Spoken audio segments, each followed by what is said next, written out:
We were out shopping and we picked up this pork belly. When you get down to it, for the cost, $3.49 a pound. Not a whole lot cheaper than bacon, but we're making it ourselves.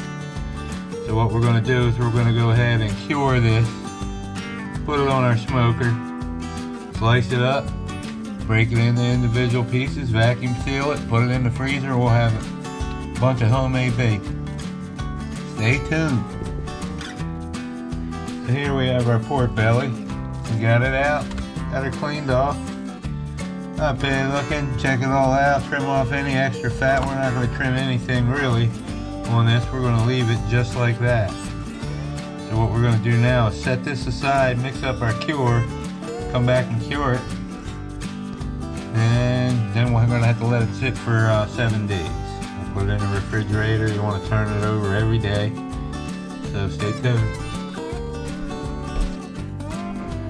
So we're going to start out by using what they call our pink salt, or our cure, special cure. I've used this in the past before. It's #1 prog salt. It has all different kind of names, but it's a curing salt. And I guess the general rule of thumb is 1 teaspoon for every 3 to 4 pounds that we're curing. So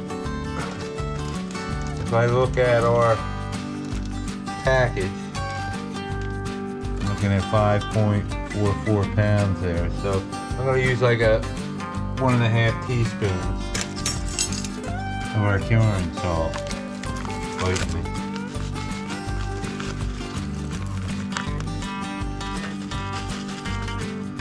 And you know, I got one a little bit over. I mean, not rocket science here.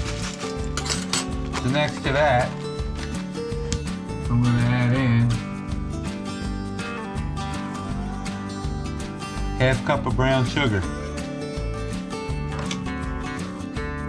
On top of that, I'm going in with a ¼ cup kosher salt. And then from there on, you can use your own, whatever you prefer. I'm going to put a little bit of black pepper in there. You can use crushed pepper. I found this at a store. It was only like $1 a bottle. This is some kind of Cajun barbecue rub. Yeah, put a little bit of that in there. Looks like it's got crushed up red pepper in there, and some salt, maybe some other seasonings. I also picked this up at the store. Jalapeno, crushed jalapeno pepper. So I'll give it a little spice. I'll mix a little bit of that in there. And that's it. That's our rub. Start around with a fork.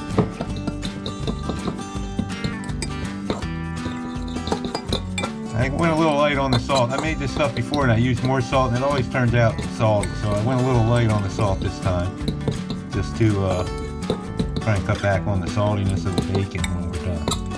So here we are. I got it all mixed up. We'll move on to our next step. So our next step is I have this big Ziploc bag. I mean, whatever Ziploc bag you have, freezer bag. We're going to put our pork belly in there.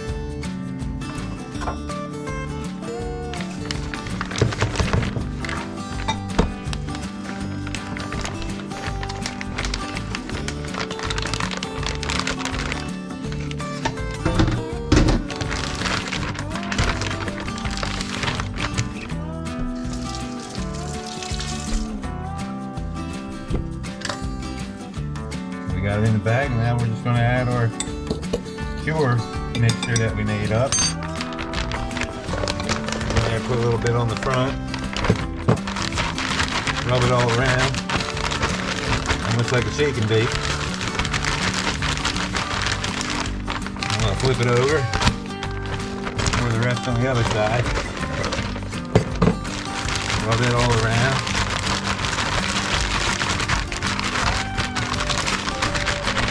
Doesn't have to be perfect. Again, it's going to sit in here for a week, so what's going to happen is a lot of that salt's going to draw the moisture out. See as we go along. Get it rubbed in real good.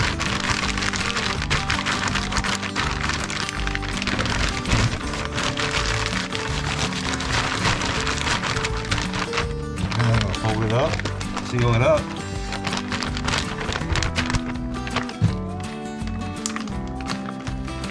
Some people vacuum seal it. You can do that too. If you want to vacuum seal it and put it in there, it's perfectly fine. Whatever you have available. Again, we're not building a rocket here. We're making us a bake. Okay, and then we're going to set it, put it in the refrigerator, and it's going to go in there for 7 days. And what we're going to do is come in and turn it over every day. We're going to flip it over. It's going to sit in there for 7 days.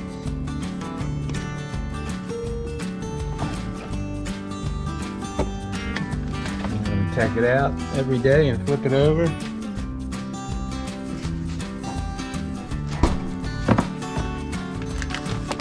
See all kind of liquids coming out already. Just gonna flip it.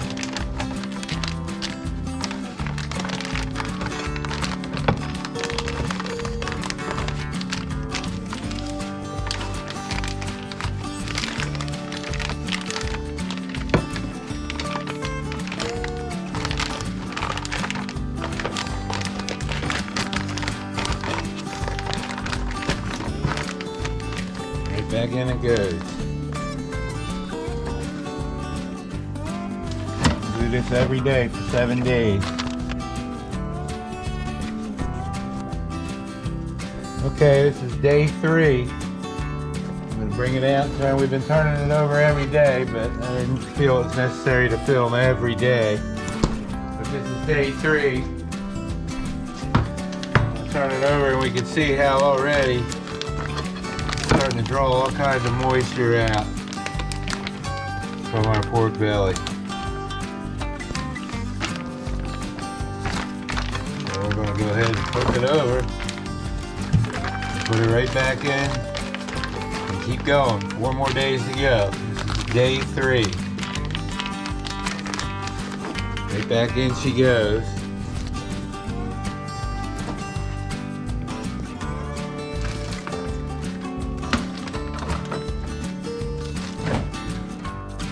Alright, day 6. 1 more day to go. Flip it over.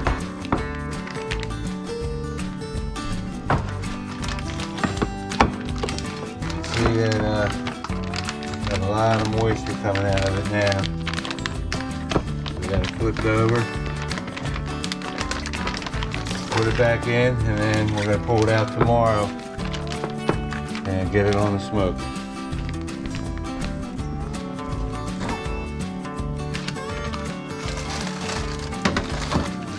Okay, this is a big day. So our next step is to get it out of the bag. And I'm going to rinse it off really well. You really want to rinse it off good.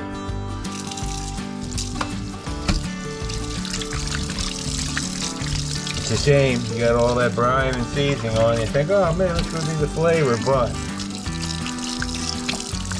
the key that I found, you do gotta rinse it, otherwise it's got too much flavor in it.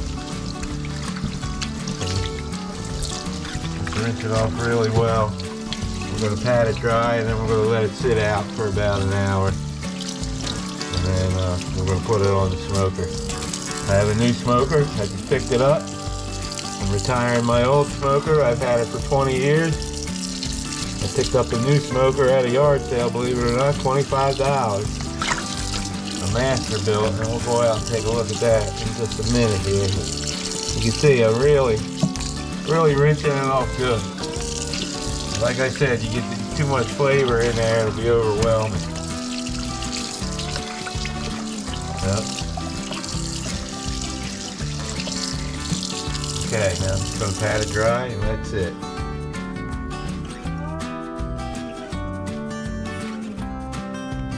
Get it on here, pat it down. Get the excess moisture off of it.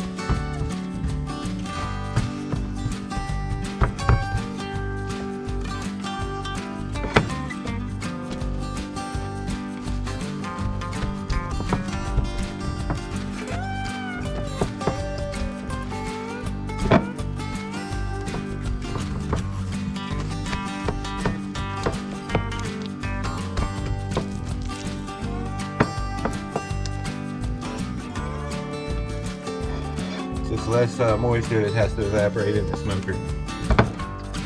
Okay, and we're gonna let this sit for about an hour, 2 hours. You can put it back in the fridge and let it sit, but the key is to keep it uncovered for as long as you want, up to 24 hours. So we'll see how that's the smoker. One last thing, take a look at this is the liquid. It pretty much came out of that. If you remember, we put it in there dry. It was just our dry ingredients. And it kind of got that much liquid out of there. Okay. So this is the old smoker. This thing's probably an antique. My wife and kids got me this probably 15, 20 years ago for Father's Day.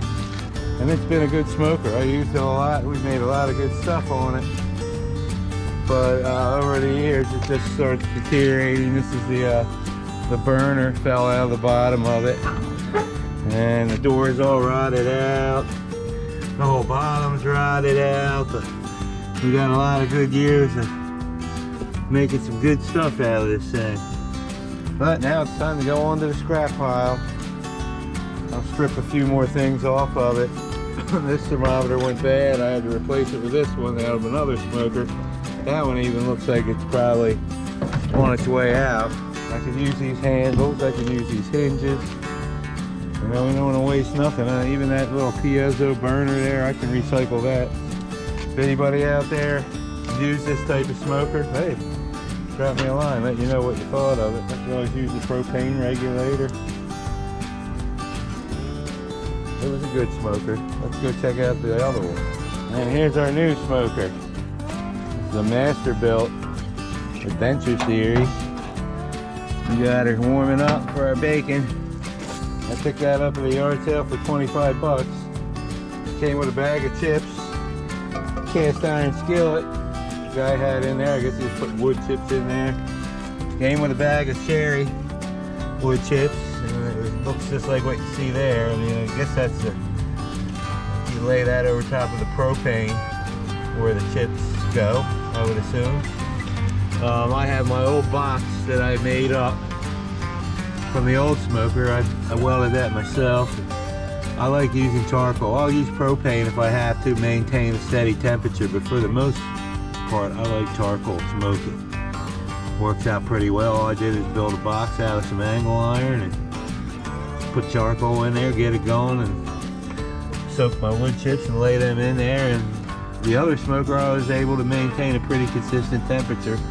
We'll see how this one works out. We're going to close it up, get it up to temp, and get the bacon on, and get to making bacon. We just closed up all the doors. And it's already, unless that looks like temperature's coming up already, so that's good. Stay tuned. Alright, it looks like we're about up to close to 200 there. And according to this temperature gauge, we're in the range of smoke. So let's get the bacon going.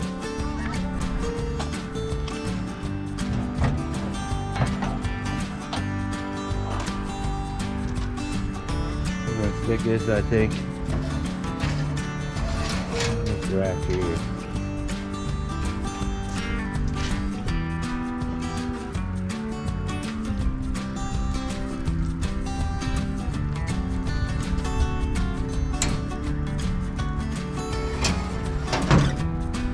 Goes.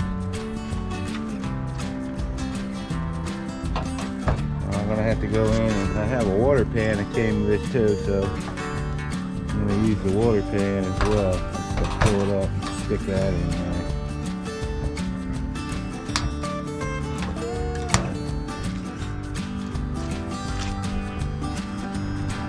Have our water pan going in. Our hickory on here now.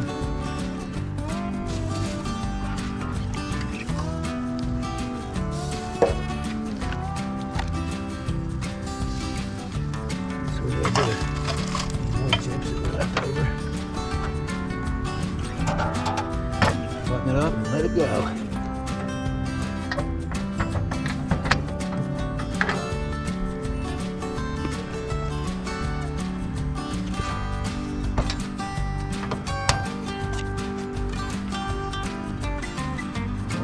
crank up the temperature and adjust it.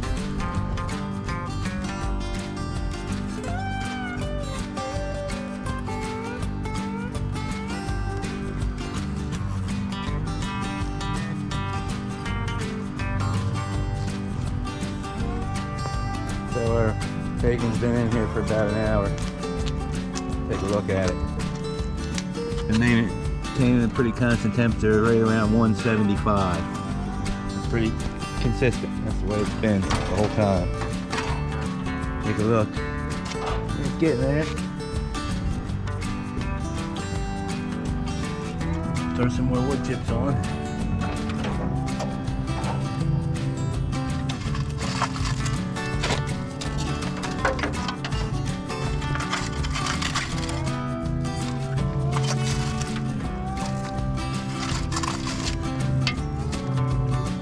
Back up.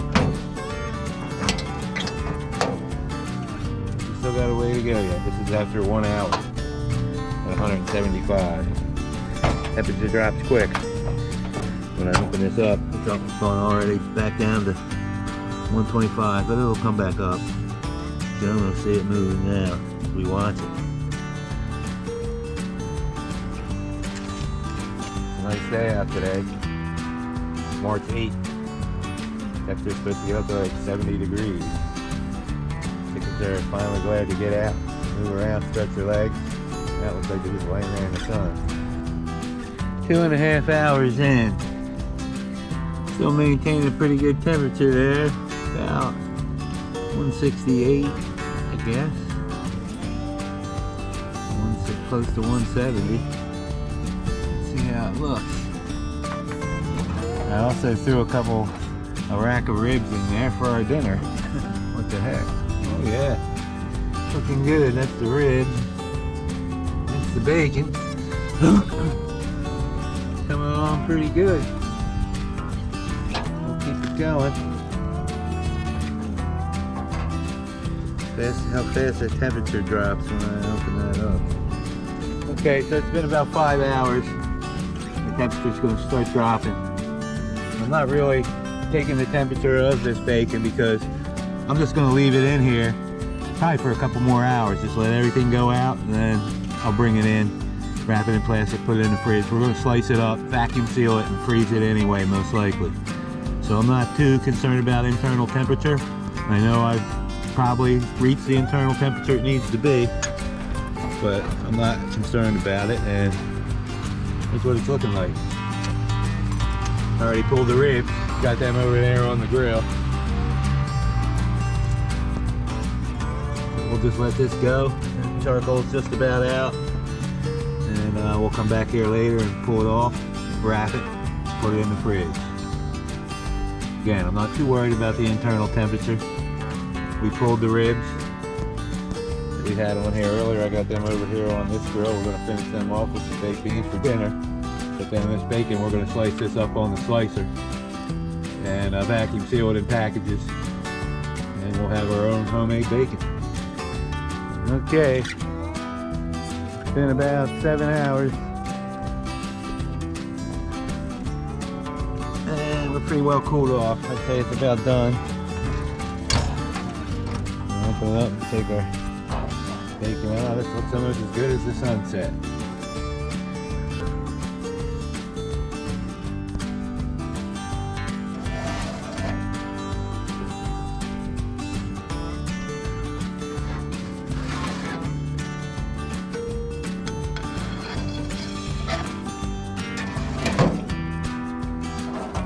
Pretty good there.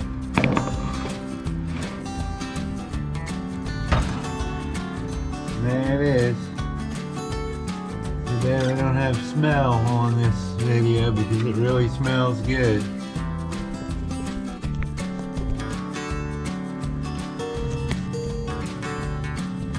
Alright, now we're just going to wrap it up.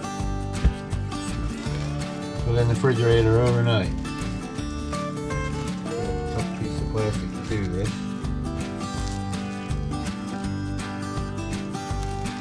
Over the plastic.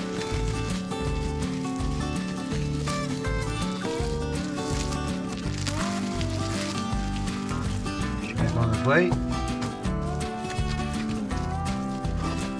Back in the fridge it goes.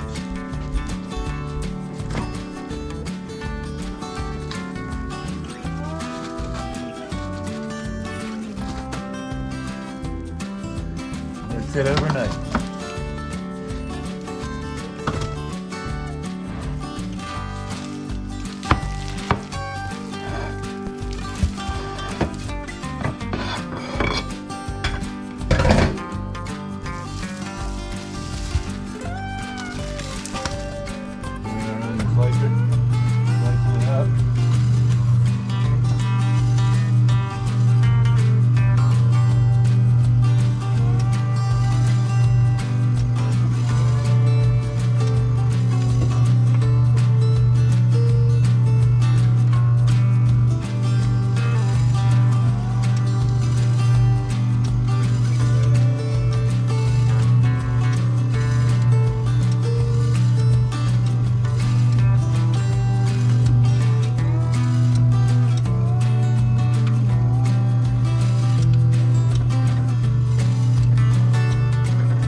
In, that's all you're baking in. And then we get to test some out.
Really good. Not too much salt. Got a nice smoky flavor. Just a vague hint of the jalapeno, but it's not hot at all. Really good. I'm happy with the way it turned out. If you like this recipe, shoot me a line if you need more information, but by all means go out and give it a try. It's worth it. Doing the finished product all vacuum sealed. 1, 2, 3, 4, 5, 6, 7, 8 packs of bacon. They're all not a pound. You just keep it enough to have a couple breakfasts. 2 breakfasts in the morning, and maybe if you want to make sandwiches. Then I have the bacon ends I've cubed up for making like collard greens or ham and beans or red, whatever you use cubed bacon for. This will be tonight's dinner. BLTs. And I got a nice little can full of all the bacon drippings from cooking it. It always goes good when you're cooking with a cast iron skillet.